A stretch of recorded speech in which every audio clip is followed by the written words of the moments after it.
Welcome to another episode of Ask Dubey. This time from my beautiful hotel room in Secaucus, New Jersey. I am back out doing the NHL Network, but didn't want to miss a chance to answer your guys' questions, especially with the season starting.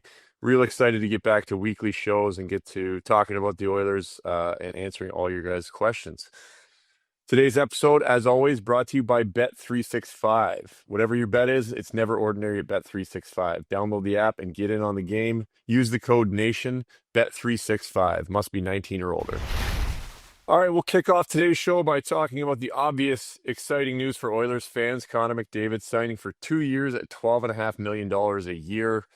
Very team-friendly, obviously. We talked long and hard about how Connor McDavid could demand and get every single penny that was available to him, as he well deserved. And this is something that I'm sure some people, some insiders maybe have saw coming a little bit, but exciting for Oilers fans to say the least. Obviously, you want a guy like that locked up long term, but the amount of money and salary cap flexibility that Connor McDavid has given this team, telling them that he wants to win a Stanley Cup and he wants to do it in the short term, is exciting. And I think obviously if the Oilers can use that, build a team around him and build a consistent competitor like they have, but to continue to do that 3 years from now is going to be deciding whether or not he stays. But for the short term, Connor McDavid has shown that he wants to win right now and he wants to win a Stanley Cup, and he's going to give the Oilers every bit of flexibility that he can in order to do that. So exciting news for Oilers fans that they get Connor McDavid for this year plus 2 more, and even more exciting that he's given them flexibility to add some big name players around him. So exciting news. Obviously, probably late to the party on this one.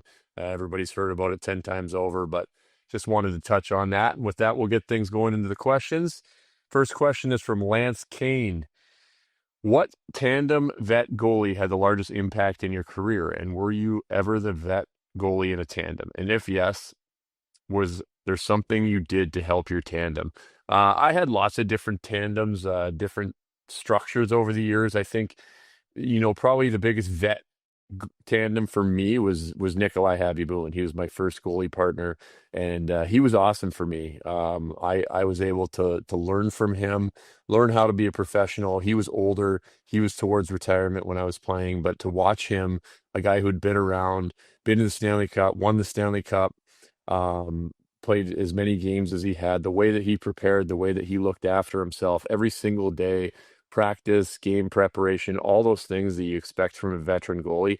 I got to see that out of Nikolai Habibulin, and he was in fantastic shape all the way through the end of his career. He obviously had to work on it a little bit harder as he's older and be more meticulous day to day, but to get to see that and see somebody take care of himself like he did, and how to just be a pro and be a veteran goaltender was amazing for me. And he was super supportive as well. When I came in, I was obviously just the backup. I slowly started to play more and more, and slowly kind of took over the starting role from him as he got towards his final years. And he was nothing but supportive to me. I never felt anything but support from him, and that helped me on my journey to becoming a starting goaltender and playing more games.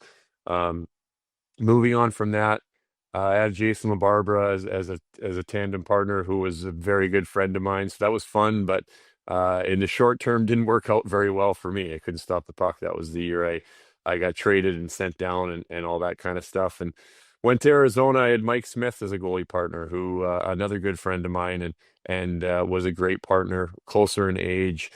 We just worked well in the partnership for that short period of time there. And then I got traded to Minnesota, and that was kind of a unique experience, a unique situation. I got thrown in, was playing all of the games. Nicholas Backstrom was there, obviously was a veteran guy, and Darcy Kemper. So I kind of became the following year when I re-signed with Minnesota and was the starting goalie, and Darcy Kemper was my partner.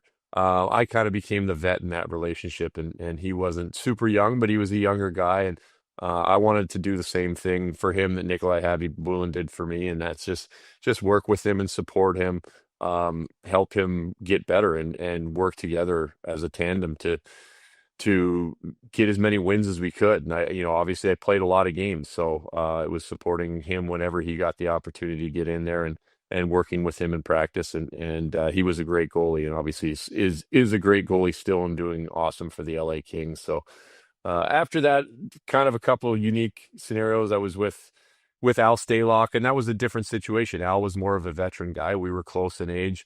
Our positions, being starter, backup, were very solidified. He was a great veteran backup. He knew his role. He was funny in the room. He brought something to the rink every single day. He worked hard. He was funny. He engaged with the guys, and he was just a really fun guy to have as a goalie partner. And then going to San Jose, I was with Martin Jones, veteran guy, not really too much there, just supporting each other. Same thing going to Colorado with Philip Grubauer. I was older than he was, but obviously played a lot of games and was a starting goaltender and doing well. So um, lots of progressions throughout the career, and having a good goalie partner and being supportive of each other is really important. There's always good time for good, healthy, friendly competition, but at the end of the day, you have to support each other. It's a long, hard season, and you got to be there for each other, because really it's just the two of you in the dressing room that are playing goal, and the only two that really know what it's like to be back there and be a goalie. And so can't do it by yourself. You got to lean on your partner sometimes. All right, on to the next question from Captain Felton. How long does it take to design a mask and have it painted? How many artists have you worked with? It's a great question. One of my favorite parts of being a goalie is getting that mask painted. I worked with a few different artists um, earlier on, and then when I got to the NHL, I worked with Dave Gunnarsson through Dave Art. He does a vast majority of NHL goalies. He does a very good job. It's a good product, and he pushes them out really quickly. So especially if you're needing something quick or if you get traded, Dave does an extremely good job in a short period of time. So later on, for the last, I want to say, 4 or 5 years of my career in Minnesota, I switched over to a guy called Franny Drummond out of Philadelphia, and he was awesome. He was an incredible artist. Took a little bit longer to get the mask, but the quality of work was amazing.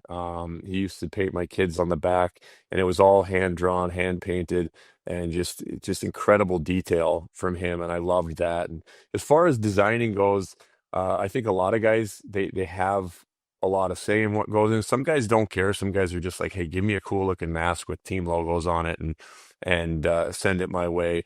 But a lot of guys, myself included, what I like to do is I kind of had something in mind. I wanted to make it something that looked good from far away, but then when you got closer up, there was some cool details that you could look at from close. And so I usually picked for the Wild kind of some sort of outdoor creature.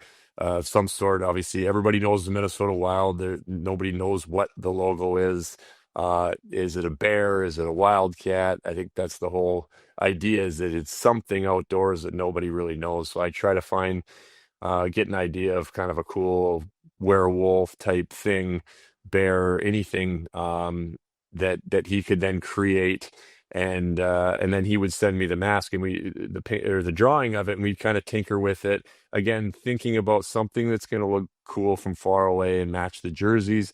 And then when you get close, you can see the detail on the creature and maybe some little subtleties around the mask. And then obviously having my kids on the back. So that was always fun. And I liked, I'm not an artist by any means. So I kind of would have this idea of what I was thinking in my head, and then give it off to the artist to do their thing. That's what their specialty is, to create that thing that looked great from far away, and then obviously give him the leeway to design what the creature would look like, and have all the details in there. So always one of my favorite parts. I'm so lucky now. I got 3 boys, and I don't know if lucky's the right term, but 2 of them are goalies now, so they're shaving years off of my life, one season at a time. But Franny is nice enough; he actually paints the boys' masks for free for me, and so it's pretty special for them. They get to have professional quality painted goalie masks at 12 and 9 years old, and from a guy who does an unbelievable job. So they don't know how good they got it with the goalie equipment and the goalie masks, but I don't know who likes it more, if they do or if I like still getting to create masks for them. Okay, next question from Wyatt Cram. Hey, Dubey, from a goalie's perspective, what's harder, stopping lots of shots on net or stopping one on a breakaway. It, interesting question. I know what you're saying. It is easier to have more shots on net. I think any goalie will tell you that. And it's funny that over my career you realize that just because there's 35 or 40 shots on net, a lot of times when there's higher volume of shots on net, not all the time, there can be games that are just truly out of control that you're getting an absurd amount of scoring chances. But I always said, especially in Minnesota, a lot of times those higher volume shot nights, those 40 plus shot nights, we were actually playing great defense. And playing great defense was forcing the other team to take shots from areas that maybe they didn't want to. So the volume of shots was up there, but it was in control. And those are the games that you play great because you're able to feel the puck, see the puck in control coming at you. Some of the more difficult games are lower shot volume where the guys are playing very aggressively defensively, and so there's no shots. The only ones that are coming are off of bounces or mistakes that turn into high danger scoring chances. And those games can be difficult because there's not a lot of flow to it. You're not seeing a lot of action coming your way. You're just getting scoring chances.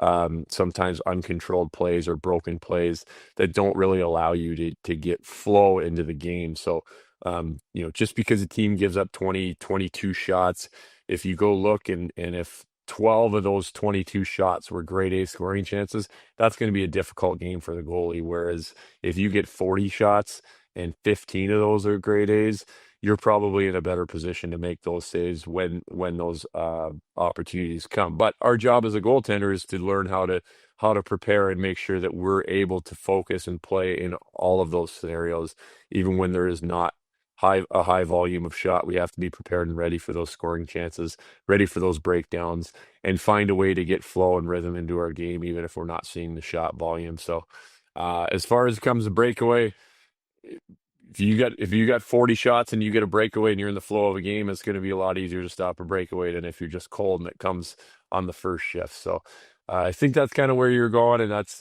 my breakdown on that. Okay, next question from Graham Hampton. Was Jordan Eberle's first NHL tuck the nicest first goal you have ever seen? Absolutely. It was electric. Still can't believe it watching to this day for a first goal in his first game at home against Calgary. I mean, so many things about that game were memorable. I didn't even play the game, but the atmosphere was insane. It was a close game. I believe Ebb's goal was 2-0, was to put us up 2-0. I think it was 1-0 in the third period. I think it was shorthanded as well, but it was a 2-on-1 toe pull around the D, forehand, backhand finish. I'm sure we're going to run some video on this, but just not just the goal, the timing and everything. Close game, season opener at home against Calgary. Kiprusoff in net.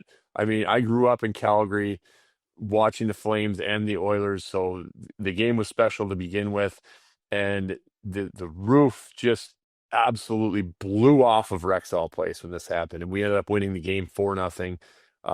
Just an insane way to start the season, and of course there's a lot of hype around Hall and Eberle and these guys coming in, and a lot of hype going into that season. So the game was tight and it was intense and close, and Ebbs just blew the lid off of that building, and we ended up winning that game, which is a very, very memorable game, and certainly one of the best, if not the best, first NHL goals I've seen. And just, again, personally being there and having that atmosphere at Calgary versus Edmonton season opener with all the hype around the young guys in the regular season was just unbelievable. All right, that's it for another episode of Ask Dubey. Excited to be back on weekly now. I will be back to my normal setup and out of this residence inn hotel room, but I'm glad I could get to you guys anyway. As always, don't forget to submit your questions with the hashtag AskDubey to any social media platform, or drop it in the comment section of this video below. I love answering you guys' questions. Glad to get back to it weekly, start talking a little bit more about the season. If we don't get to your question, we will get to it eventually, so please just make sure you put them in there. This is a blast and a big part of the show. Well, it is the show. So please send your questions in. This segment's brought to you by our friends at Wilhauk Beef Jerky. Only the finest tasting meat products earn the Wilhauk name. Made from 100% pure Alberta beef, Wilhauk beef jerky is aged, seasoned, marinated, and smoked to savory perfection. It's so good. Wilhauk beef jerky gladly fills orders of any size. Find their beef jerky, sausage, and other products exclusively out of their Leduc location, or you can order online. Get your jerky on. For more info, go to wilhaukbeefjerky.com. What's up, Nation citizens? If you enjoyed today's episode of Oilers Nation Every Day, make sure you hit the subscribe button here on our YouTube to not miss any of our content. We got you covered, from interviews, insight, analysis, everything you need to stay up to date on everything around the team. Hit that subscribe button so you don't miss a video.